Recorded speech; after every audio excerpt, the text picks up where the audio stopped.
Hey guys, welcome back to this video, and today I want to talk about cloning in Star Wars. Now, the science of cloning was critical to the creation of the clone army in the waning years of the Republic. But prior to the rise of the Galactic Empire, the Kaminoan cloners were commissioned by Jedi Master Sifo Dyas to engineer an army of clone soldiers for the Republic. However, Sifo Dyas died shortly thereafter, allowing for the Sith to secretly take over the cloning operation. As the Sith provided them with the means to create and modify the clone army, specifically a template, the human bounty hunter Jango Fett, whose genetic code served as the baseline for all clone troopers. At his request, the Kaminoans provided a mercenary with an unaltered clone that stood apart from the rest of its kind, having received none of the clone army's modifications. In addition, the Sith designed a control chip that the Kaminoans implanted into every clone at the earliest stage of their development, mainly to ensure their absolute obedience in the event of the activation of Clone Protocol 66. The Kaminoans also altered Fett's genotype to meet the deadline for the completion of the first generation. As a result, the clones were designed to age at twice the rate of regular humans, and therefore grown to maturity in 1 decade.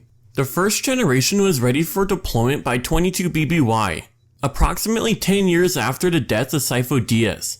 By then, millions of clones are being grown within the facilities throughout Kamino. The cloning production line in Tipoca City alone engineered 200,000 battle-ready units, with 1 million more nearing completion. When the Jedi Order discovered the late Sifo Dyas' clone army, the Republic mobilized the clones for war, having been unsuccessful in resolving the separatist crisis that gave way to the formation of the Confederacy of Independent Systems. Throughout the Clone Wars, the clone troopers were the backbone of the Grand Army of the Republic.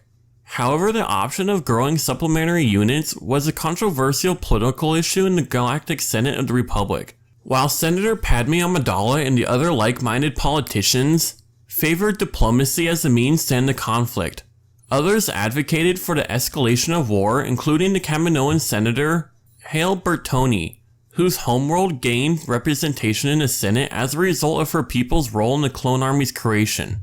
Seeking to promote the economic interests of Kamino, Bertoni successfully proposed an increase in the clone trooper production.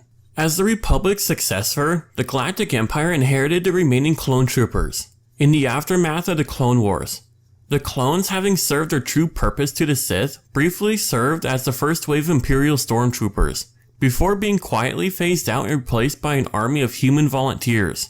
Although clones could be programmed for unconditional loyalty, the Empire discovered that a more uniformed soldier should be produced through patriotism of the people. Kamino's cloning operation was then shut down. However, the Empire did bring the last generation online as the Purge troopers we saw in Jedi Fallen Order to be used against survivors of the Jedi Purge. Clones were remembered after the Clone Wars, having made an impact on galactic history. Years after the fall of the Empire and throughout the era of the New Republic, the First Order's Kylo Ren had an argument with General Hux concerning the newest generation of stormtroopers. Kylo openly criticized Hux's soldiers, convinced that they were all capable of treason due to the actions of a single traitor in their ranks, and declared that Supreme Leader Snoke should consider the advantages of using a clone army. Now, this is about all we know about cloning in canon, and I want to know what you think about it in the comments down below. And if you want to see more content relating to Star Wars, then subscribe, and I'll see you all in the next one.